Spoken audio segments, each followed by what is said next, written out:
Bon les amis, on se retrouve sur une R6 de 2025. Donc qu'est-ce qu'il faut savoir sur les R6 en général? Eh ben nous n'avons pas de capteur de pompe à huile. Donc voilà, je voulais vous expliquer comment on réamorce une pompe à huile du coup.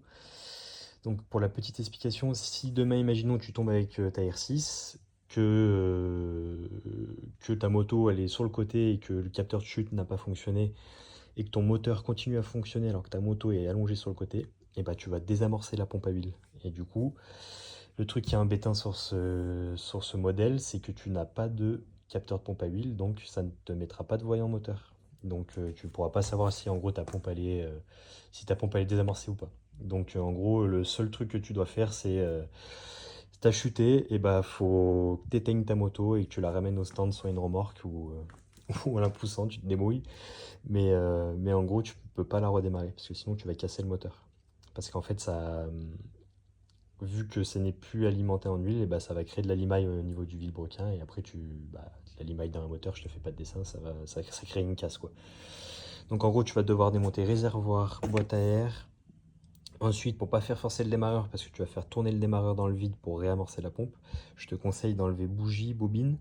Et enfin bref, pour accéder à ça, tu as plein de trucs à enlever encore ici. Et ensuite, on passe en bas au niveau des collecteurs d'échappement. Donc comme tu peux le voir là-bas au bout, c'est une vis avec un petit joint en cuivre. Et bah ce qu'il faut faire, c'est qu'il faut la dévisser.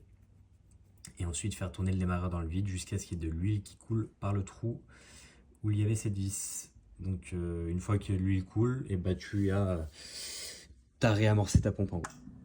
Bon, du coup normalement si je fais tourner le démarreur, c'est censé couler.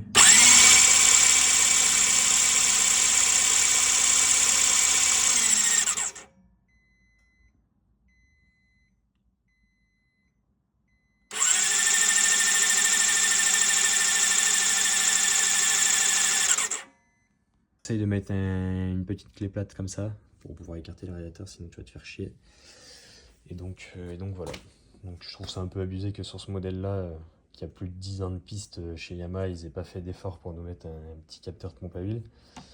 Donc moi ce que je te conseille, c'est qu'à chaque chute, même pas le risque, et je démonterai à chaque fois cette petite vis et faire tout ça pour réamorcer la pompe. Mais bon, je préfère faire ça que casser un moteur. Enfin bref, voilà. Donc même si ta moto elle a tourné très peu de temps sur le côté, sache que ça va très vite sur ce modèle-là. Donc je te conseille vraiment d'être très pointilleux là-dessus et de bien faire ce réamorçage de pompe. Sinon, de toute façon, t'en payeras les frais, tu casseras le moteur. Donc voilà, je trouvais ça important de faire cette petite vidéo parce que personne n'en parle sur les réseaux, à part récemment Moto Journal, on en parlait, il me semble, si je ne dis pas de conneries. Mais sinon, il n'y a pas de forum qui en parle, il n'y a pas de team, de trucs sur Facebook, il n'y a rien, alors que c'est une moto qui est sur-extra utilisée pour faire de la compétition, mais personne n'en parle. Donc voilà, je trouvais ça sympa de faire une petite vidéo là-dessus. Donc si jamais toi, tu as des petits tips que j'ai pas expliqué en vidéo, n'hésite pas à mettre un commentaire, et puis voilà. Allez, ciao.